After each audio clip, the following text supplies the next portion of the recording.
Hola, buenas noches. Yo soy Lady, and tonight we are going to talk about the adjetivos descriptivos, descriptive adjectives in English. Now, what is an adjective? Well, an adjective, it's a word that describes people, places, things, ideas.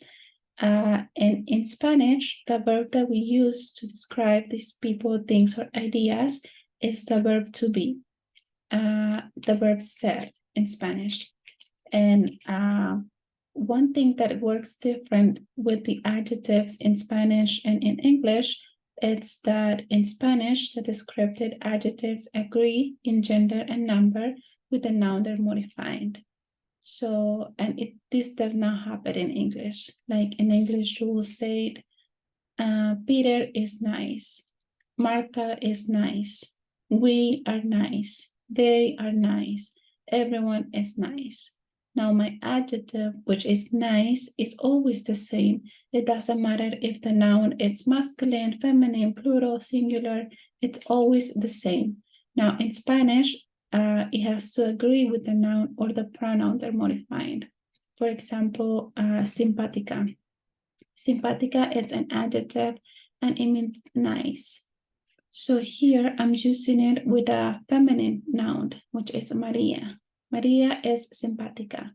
Here is my verb es, my verb ser, which is es, the conjugation for ella. So Maria es simpática. My ending for Maria is a. Now, if my noun is masculine, like Juan, it will be simpático. Now, if my noun is plural, like they, it will be simpáticos. Now, remember that when we are talking about a group of people, if it is boys and girls, like mix, it will be the plural masculine. We always go with the plural masculine. Like here, it's ellos, María y Juan. It's mixed, female and male, so it's simpáticos. Now, if I have two girls, at least two girls, it will be simpáticas. Now, there are some rules in Spanish for the descriptive adjectives, and it depends on the ending. So if my adjective ends in an O, I have 4 adjective forms. Let's say alto, which is tall. It ends in O, so it will be alto for masculine, singular, alta for feminine, singular, altos for masculine, plural, and altas for feminine, plural. Now let's say Pedro. Let's go with Pedro.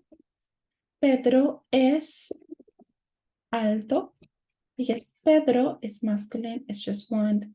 Don't forget the conjugation of the verb ser. Pedro es alto. If my noun is Maria, so it will be Maria es alta, ending in A. If I'm talking about the kids, multiple kids, mixed female and male, it will be son, because it's plural, it's not S anymore, it's son, altos, OS. And if I have just female, like las niñas, the girls, it will be altas, AS, the ending.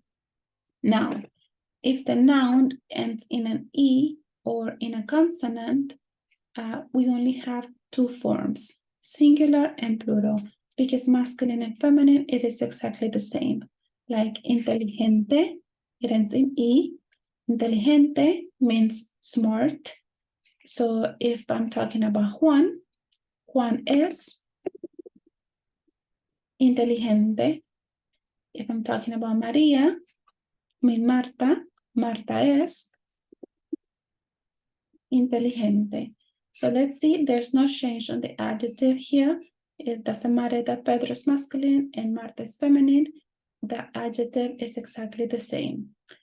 It only changed when it's plural. So los niños son inteligentes. Or las niñas son inteligentes. Okay, we only have two forms if it ends in E and if it ends in a consonant. For example, difícil. It ends in a consonant, which is difficult. I put some examples here, like el examen es difícil. We only have one exam. Or if we have multiple exams, it will be difíciles, because we only have two forms again, singular and plural. Masculine and feminine, it's the same. Now, if the adjective ends in OR, well, here we need to memorize the endings. For example, trabajador, which is hardworking, a hardworking person. If it is masculine, it will be OR. Let's say, mi papá. Mi papá es trabajador. My father is a hardworking person. So the ending is OR. Now, if I'm talking about my mom, it will be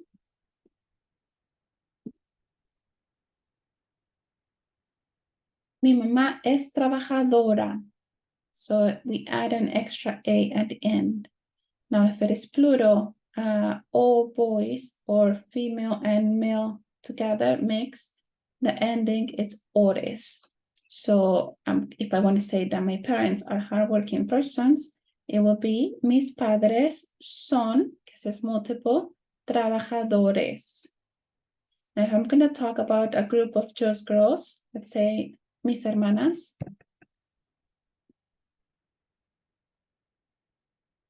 Multiple, more than one, and feminine. Mis hermanas son trabajadoras. My sisters are hardworking persons. Okay. Now the position of these kind of adjectives is also different from English in Spanish. And in English, you will put the adjective before the noun.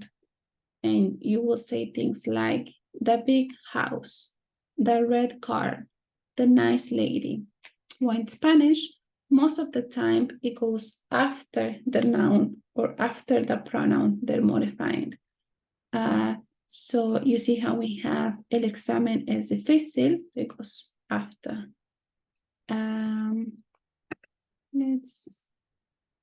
There are some exceptions, and we're gonna go over them right now.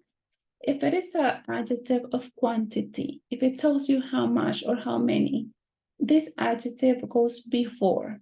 For example, hay muchos libros en la biblioteca. Muchos is my adjective of quantity. It tells me that there's a lot. So we put it before my noun. My noun is libros, books. So there are too many, or there are many books in the library.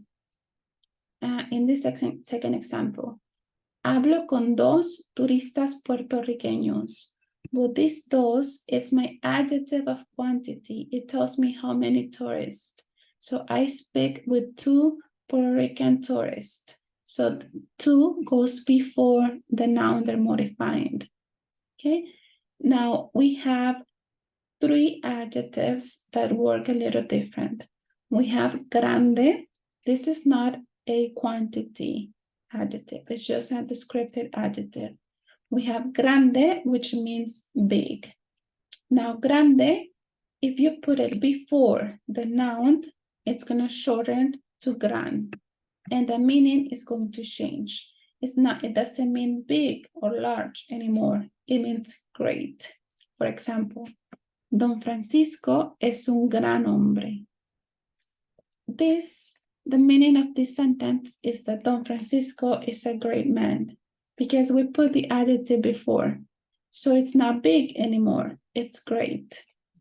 Now let's do the other way. After the noun, Don Francisco es un hombre grande. Or now I'm saying that Don Francisco is a large man, is a big man. Okay? Now we have bueno and malo. Bueno means good and malo means bad. But for bueno and malo, we have two options and the meaning is exactly the same. It doesn't change like grande. it will be the same meaning. So if you put it before, bueno, if you put bueno before, it's gonna be changed to buen. And if you put it after, well, it's bueno. And let's see this example. Joaquín es un buen amigo. Joaquín is a good friend. And Joaquín es un amigo bueno. Joaquín is a good friend. The meaning is exactly the same. Now with malo, which means bad in English, we can also put it before or after the noun. Here my noun is día, day. Hoy es un mal día. If we put it after, malo becomes mal. And if we put it after, it will say, hoy es un día malo. Both of these sentences means that today is a bad day. It means exactly the same. Okay. Now, the last thing that we're gonna see today is the adjective of nationality. And there are some rules for them too, and they're pretty much the same. Okay, so unlike English, in Spanish, we don't capitalize the adjectives of nationality. We do capitalize the name of the country, but not the nationality.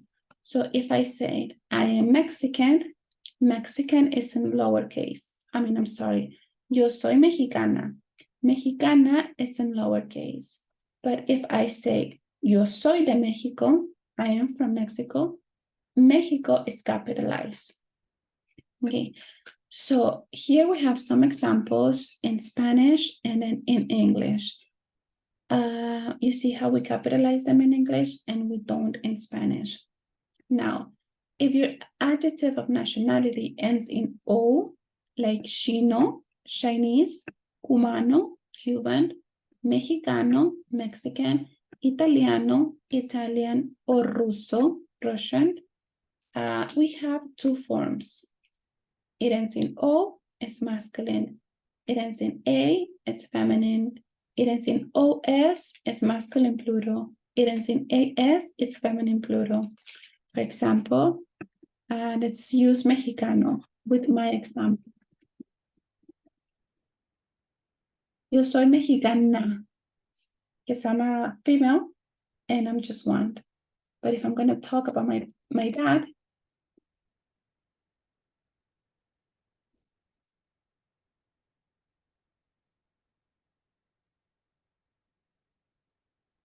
the ending, it's O. Mi papá es mexicano because he is masculine. Now, if I'm going to talk about my dad and I, it will be nosotros somos, because we are Mexicans. Nosotros somos mexicanos. Now, if I'm going to talk about my mom and I, two females, it will be mexicanas. So if your, the next rule, if your adjective of nationality ends in E, like estadounidense from the US, Nicaragüense, Nicaraguan, I cannot pronounce that, but Costarricense, so Canadiense, Canadian. If it ends in E, you have two options, singular and plural. It is the same for feminine and masculine. So we're gonna talk about Marta. Marta is Canadian. You're gonna say Marta es canadiense. We're gonna talk about Peter. Pedro es canadiense. It's exactly the same. Now, if it ends in a consonant, like español, Spanish, to make it feminine, you need to add an A. Like, you can say, Pedro es español.